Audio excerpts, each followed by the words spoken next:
tidur juga sering malam, disediain vitamin juga pagi-pagi juga saya kadang-kadang saya cak aja pagi, saya nggak minum, ngeletak aja itu vitamin. Jadi dia pikir kalau mau punya air minum, kalau sampai dibeliin kagak diminum juga kan kebangetan. Jadi misinya sebetulnya adalah menyehatkan keluarga.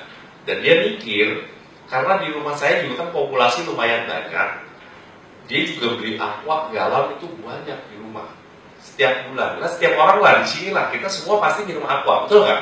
Ada nggak yang minum air keran langsung? Ada yang masih masak air nggak? Katakan coba. Nggak ada ya, semua pasti beli. Jadi istri saya itu mikir, dia tuh memang orang ya, arsitek, tukang ngitung, sekarang kerjaannya juga di saham, tukang ngitung juga dia ngitung. Dengan dia stop beli aqua, udah pasti mesin ini balik modal, dia bilang. Saya bilang berapa duit? 48,5 juta. Hah? Mahal banget? Saya bilang. Wah, saya ngomel. Saya ngomel-ngomel, tapi akhirnya dia kan memang bos saya. Jadinya ya terpaksa saya beli. Karena ada temen yang ternyata sekarang jadi senior distributor saya itu di belakang Bro Gede. Akhirnya dia datang, dia pasang mesin, dia jelaskan, saya mentah-mentah saya tolak bisnisnya.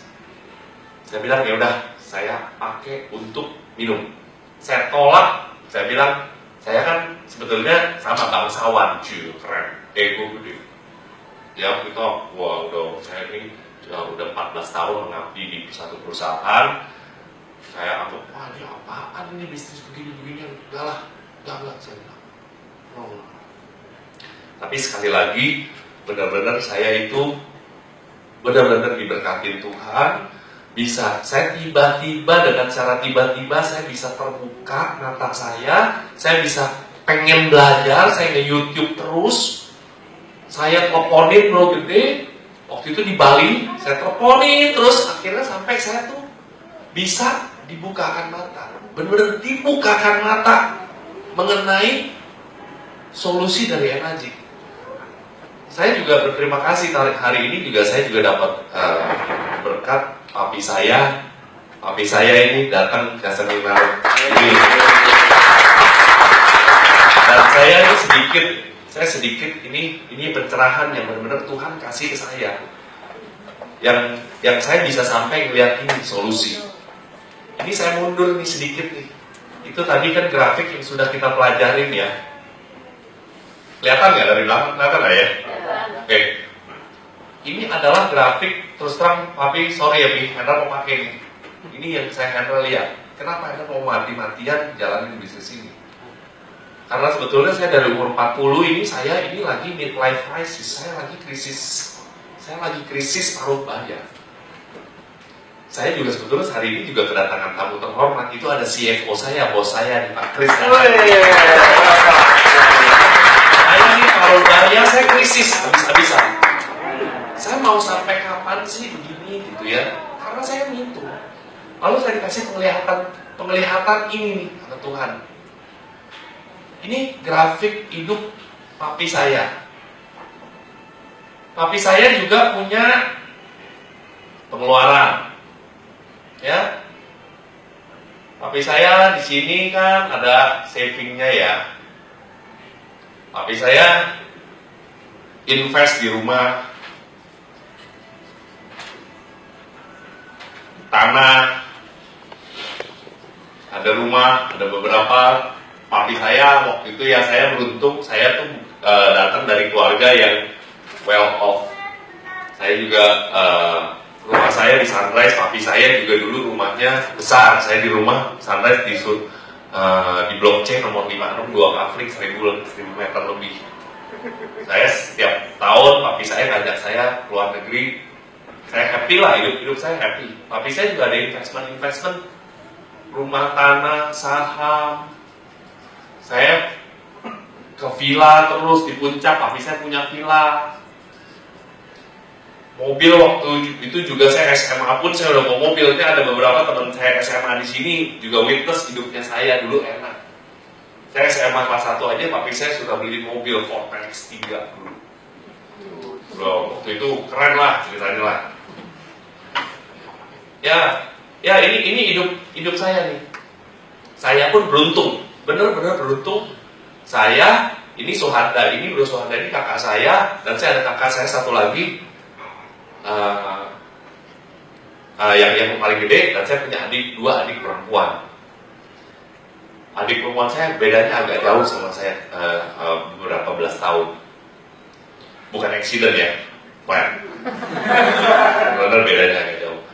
Nah ini story saya. Saya beruntung, papi saya, ini benar-benar papi saya sangat sayang sama kita, mengutamakan pendidikan saya, kakak saya, yang bertiga itu di sekolah di Amerika. Tahun 96, saya balik nih dari Amerika. Saya dapat BA, kakak saya dapat BS, kakak saya paling gede dapat MBA. Saya nggak sempat, saya lebih pengen pulang. Waktu saya pulang tahun 96, saya masih bulan 6 tuh awal main ngobrol karo terus ya. Itu udah kelihatan perubahan di rumah. Dulu saya berangkat, saya ingat rumah mobil saya tuh ada 6. The latest car ada. Waktu saya balik, itu rumah saya perawatannya juga udah sedikit berkurang. Mobil saya tinggal 2, bukan mobil yang the latest, ada mobil udah agak tua, Corona, sama waktu itu Tough. Yang saya sadar bahwa benar-benar papi saya sangat sayang sama kita berdua, ngorbanin hidupnya dia buat kita. Yang saya tahu, untuk dapetin ini, papi saya itu kehilangan ini.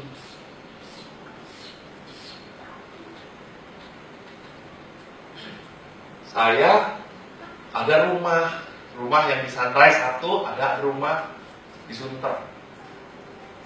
Di Sunter nih ada. Ini pun sudah ditinggalin sama family ya, Pi ya. Itu ya. Waktu tahun 98 ini ada terjadi perubahan drastis di kehidupan saya. Papi saya, sorry ya Pi, ini kena krisis ekonomi, bangkrut, jebol, bunga bank 60%, nggak bisa bayar. Yang paling gila adalah rumah saya di Sunrise harus dijual. Saya pindah ke rumah Sunter yang sudah ada familinya di sana. Saya 11 orang. 11 orang, saya tinggal di rumah 200 meter. Terima kasih saya masih punya rumah. Saya sama kakak saya ini tinggal di garasi di Gipsumit. Kita jejel-jejelan di sana. Itu yang terjadi sama saya. This is real. Pada tahun 98 hidup kita totally berubah. Tapi beruntung papi saya sudah mengorbankan. Dia punya semua harta-hartanya, kita sudah punya ini, kita bisa independen. Kakak saya semua punya bisnis sendiri, dan ini kita semua independen. Lalu ini kita lihat ya. Sekarang nih hidupnya saya nih, ini yang makanya saya dikasih lihat sama Tuhan. Ini hidup saya sama Vivi. Vivi itu adalah remiser di suatu perusahaan saham. Saya ini double income. Ada satu periode memang kita beruntung ya, itu saham naiknya lumayan, kita ambil resiko. Istri saya main saham, kita banyak menang. Saya pun juga karirnya menanjak. Jadi saya dan istri saya ini seperti ini. Saya juga punya expense. Begini nih, expense saya. Saya juga ada yang saya sisa nih, saya invest di rumah, tanah, apalah saham, banyak nih sekarang saham nyangkut, di emas. Papi saya itu mesenin saya dulu, memang ini mungkin challenge ya. Makanya saya pengen banget. Saya pengen nyekolahin, saya punya anak 2, umur 11 sama umur 8. Papi saya juga pesen bahwa jangan sampai cucu papi sekolahnya lebih jelek dari yang papi kasih ke kamu ya. Maksudnya ya, itu challenge saya. Challenge buat saya, untuk saya berkembang.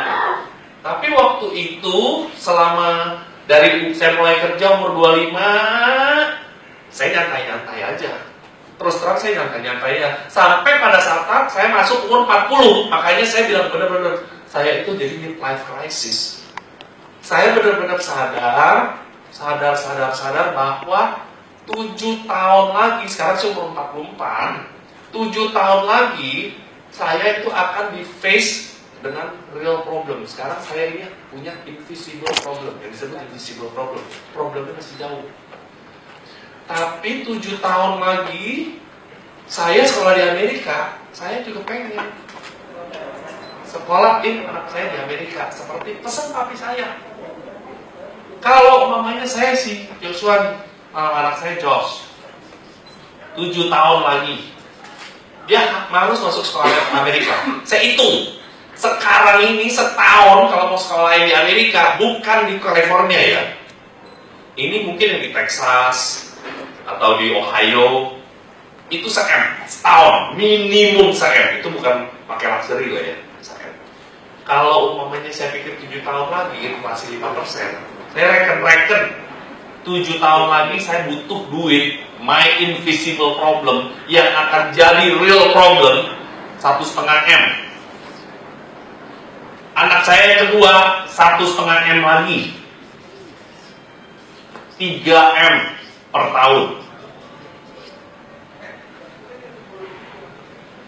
Teman-teman, kalau memang Tuhan ngizinin saya bisa ngekolahin anak saya sampai ke Amerika, sampai selesai,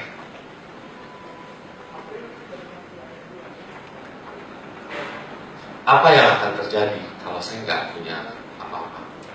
Ini yang real. Ini umur 55 nih saya.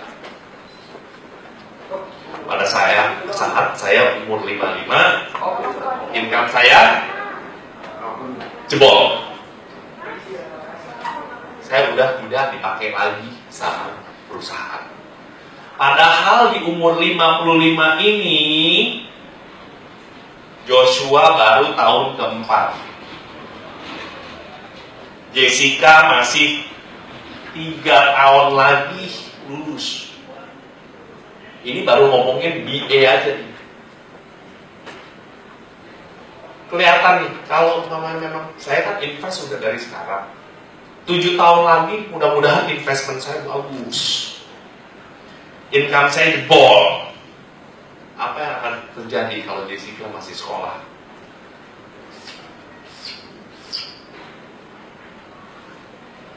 Kelihatan gak sih sebetulnya ini pattern keulang? Ini puji Tuhan, sebenarnya Tuhan kasih lihat saya. Ini ada pattern. Ada potensi nggak? Kalau umpamanya ini udah pada kejual, let's say Jessica Joshua nggak usah ngomongin master, dia pulang BA, dapat BA. Kondisi keuangan saya kira-kira di saat ini bagaimana ya? Kalau lancar,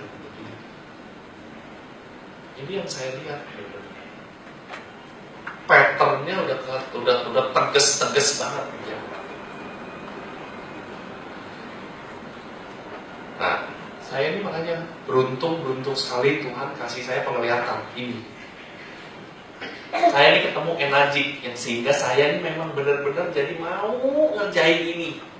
Ini yang saya lihat teman-teman. Ini yang saya lihat solusi buat saya. Ini bro gede yang tadinya saya hina-hina pertama kali datang tahun lalu 2015. Saya kledek-kledekin, ngapain lu ngerjain ini? Begini-begini, lu udah bapak lu udah calon gubernur, apa sih lu ngapain ngerjain ini? Saya tiba-tiba bisa melihat.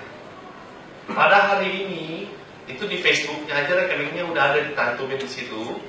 Bro gede kerja 2 tahun fokus di Enagic. Bro gede ini adalah S2 arsitek Melbourne, konsultan, kontraktor.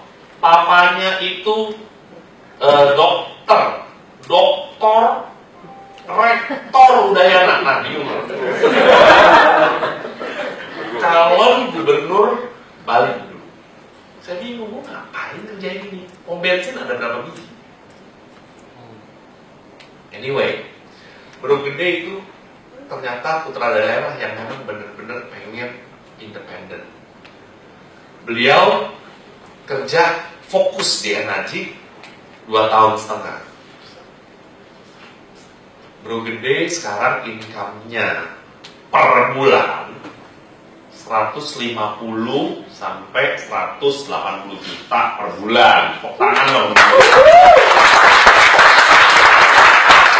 Periode kerjanya 2,5 tahun. Saya kenal juga Pak Wayan Bararas, itu senior distributor di atasnya yang kenalin bisnis ini ke Bro Gede. Beliau itu sungguh luar biasa. Beliau juga adalah bisnismen, pemilik kontraktor namanya Puridea yang bangun Hard Rock Hotel. Pak Wayan dan Mbak Laras itu fokus di sini, kerja sekitar 3 tahun. Income-nya sekarang 300 sampai 400-an juta sebulan. Ada lagi senior distributor kita, namanya Bro Joko, my super mentor, teman baiknya Sis Evi, witnessnya. Beliau itu, kenapa saya bilang super mentor, saya sangat belajar banyak sekali sama dia, bahwa nothing is impossible. Beliau itu pendidikannya D3, perhotelan, karir profesional terakhirnya adalah waiter di Park Lane Hotel. Masuk ke bisnis ini dalam kondisi kanker stadium 4, kantong kering stadium 4. Uang kosannya dibeliin mesin dari Hong Kong karena belum ada office di Jakarta. Kerja 4 tahun Bro Joko ini. Bro Joko kerja 4 tahun. Joko, di Gede, di Raras. Bro Joko itu 4 tahun. Komisi bulan lalu dia kasih lihat di FB-nya juga ada, silakan cek. Triadi Joko Cahyadi bulan lalu komisinya 1M.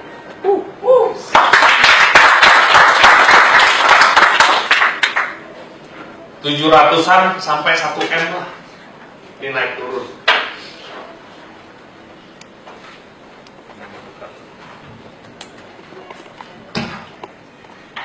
Nih teman-teman, coba lihat. Kerja 2,5 tahun, Bro Gede itu kalau dikali 12 150-nya aja nih. Ini 1,8 M setahun. Ini bukan duit kecil nih. Di sini tuh bukan benar-benar duit kecil. Mbak Laras itu sekarang 300 sampai 400 juta. Itu 300 jutanya aja kali 12 itu 3,6 M setahun. Bro Joko itu hitung 700 aja, nggak usah se-M-nya. 4 tahun kerja dikaliin 12 berapa nih? 8,4 M. Banyak itu. Banyak, dia itu miliarder muda, umur 38 kan. 4 tahun, dia mulai umur 34. Beli rumah di Bintaro cash 4,5 miliar. Mercy-nya 2. Ya, betul lah, masih saving. Apa saya cek sendiri di FB ini. Itu miliarder muda. Nah ini saya bayangin. Ini Suhendra nih, Kalau saya sih feeling dengan kondisi sekarang orang udah pada tahu Kangen Water, dulu Bro Joko belum pada tahu. Sekarang sudah ada office di The Plaza yang kalau saya mau pesan mesin dalam waktu 1 jam mesin keluar. Bro Joko itu kalau mesin dulu mau beli di Hong Kong, ada customer yang mau beli itu 1 bulan baru datang. Tidak ada service center, di sini sudah ada service center. Dulu nggak bisa kredit, sekarang di Energy bisa kredit dan fasilitas-fasilitas yang lain. Saya sih feeling dengan tim saya yang luar biasa ini, yang tadi Bro Paulus ini dengan tim-tim kita nih yang luar biasa ini, saya feeling berat, saya ini nggak bisa ngalahin Joko. Harusnya, puji Tuhan, mudah-mudahan, ya. Tapi biasanya saya nggak usah kasih ilustrasi bagus-bagus jadi bangsawan, tapi bisa jadi businessman. Karena kalau saya mau bikin anak saya jadi businessman, saya harus kasih mereka modal. Nah, jadi teman-teman, midlife crisis saya itu benar-benar terjawab dari anak ciking. Saya nggak tahu pada gimana, saya benar-benar grateful saya bisa dapetin cancer ini. Jadi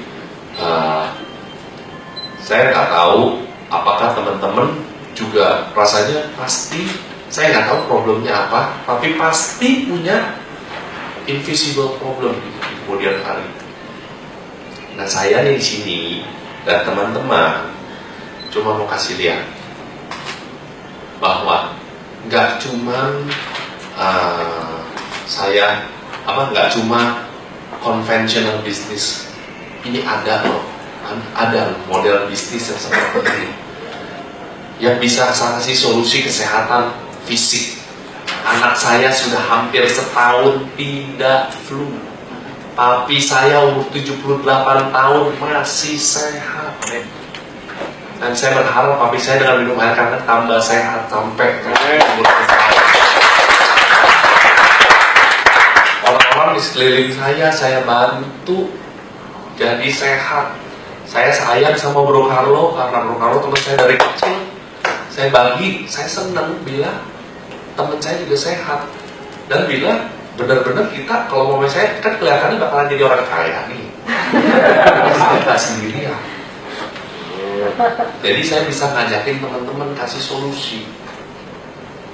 Karena jangan bersalah pikir bahwa teman-teman yang ngajak di sini itu mau jualan mesin. No, mereka ini sebetulnya mau ngajakin teman-teman di sini kaya. Titik. Karena tanpa teman-teman di sini nggak beli mesin pun kita nggak stres. Kalau kita nggak punya stok, apa yang stres? Siapa nggak mau beli, nggak apa-apa, ya kan? Market saya, tahu nggak berapa gede? 95% dari populasi dunia itu market saya yang butuh solusi. Jadi jangan salah sangka, kita nih teman-teman yang ngajak di sini itu nggak ada yang kebetulan mau datang ke sini, pasti ada urusannya sama Tuhan. Saya benar-benar percaya. Jadi dalam masalah kesehatan pikiran yang tadinya saya midlife crisis, saya terjawab. Jadi saya nggak tahu teman-teman di sini bila mungkin bisa dapat solusi dari sini. Kita join, kita kerjain rame-rame. Karena di bisnis ini masih baru, nggak semua orang tahu model bisnis ini. Saya beruntung benar-benar saya diajarin secara detail oleh Bro Gede. Bro Gede itu yang benar-benar ngajarin. Gak gampang. Bisnis ini benar-benar gak gampang. Tapi lebih gampang dan lebih simpel dari bisnis konvensional. Itu bisa garanti. Nah, jadi saya pikir saya nggak usah berlama-lama lagi. Saya berharap teman-teman di sini hanya berani mengambil langkah. Karena kalau yang ada opportunity, Jack Ma ngomong, ini Jack Ma yang ngomong. Jack Ma bilang, kenapa orang miskin tetap miskin? Ada yang tahu nggak jawabannya? Kenapa orang miskin tetap miskin? Karena mereka menunggu. Mereka selalu berharap ada yang lebih bagus lagi.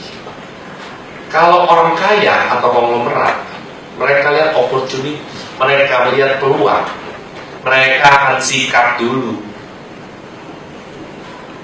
nggak nunggu peluang yang lain, dia sikat dulu. Nanti ada peluang yang lebih bagus, sikat lagi. Makanya mereka namanya jadinya konglomerat, perusahaannya banyak. Jadi pesan saya, kalau ini benar-benar bagus menurut teman-teman, bisa terima solusinya, buru-buru gabung sebelum teman-teman dekatnya itu disikat orang lain, karena ini pergerakannya cepat sekali. Ya. Nah, tadi teman-teman, bro, saya mau ini panggil sebentar, jangan keluar lama ya bro ya. Habis ini saya mau minta bro. Ini bro gede, ini saya mau minta bro gede, seorang mentor yang sangat luar biasa, yang tadinya saya hina-hina, yang tadinya saya dengan kesombongan nolak. Saya mau minta, ini akhirnya dia menjadi angel penyelamat di kehidupan saya. Saya mau minta bro gede 1-2 menit. Biasanya sih lama nih kalau bro gede ngomong. Untuk maju ke depan ya bro gede ya.